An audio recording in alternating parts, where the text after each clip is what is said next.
Beyonce, nagsalita na itong si Edo patungkol sa pagsaselos daw di umano ni Beyonce. Yan ang ating pag-usapan for today's video. At syempre guys, bago natin pagpatuloy ang ating pag-support today's video, kung bago ka pa lang sa aking channel, please subscribe po, like yan. Pakit na rin pa natin guys ang notification bell upang ma-update po tayo tuwing ako po nag-upload sa mga viral and trending video.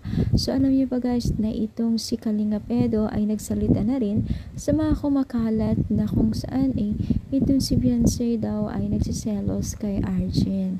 Dahil po sa kaganapan na ilan beses po na tinulungan ni Kalingap Edo itong si Arjen papuntang ospital kasi sa kanyang kalagayan. Bagamat po ay hindi po nakaligtas itong si Arjen, si Kalingap Edo, Beyonce sa makaganapan dito na kung saan ay ang isa sa mga naging issue ay baka daw nagsiselos na itong si Beyonce sa laging pagpunta ni Kalingap Edo kay Arjen. So ngayon guys, no, itong si Kalingap Edo ay sinabi niya na itong si Beyonce mismo ay hindi naman daw talaga selosa itong si Beyonce at siya daw mismo pa ang magsabi na puntahan itong si Arjen, itong si Beyonce. So patunay lamang po ito na maling-mali yung mga sinasabi po ng mga netizens, diba?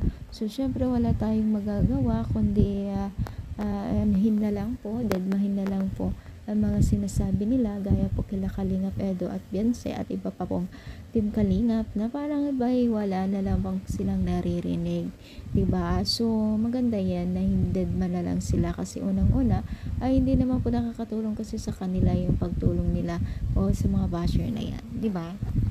So ano masasabi ninyo? Comment down, palike pang ating video. Thank you, more power, and God bless.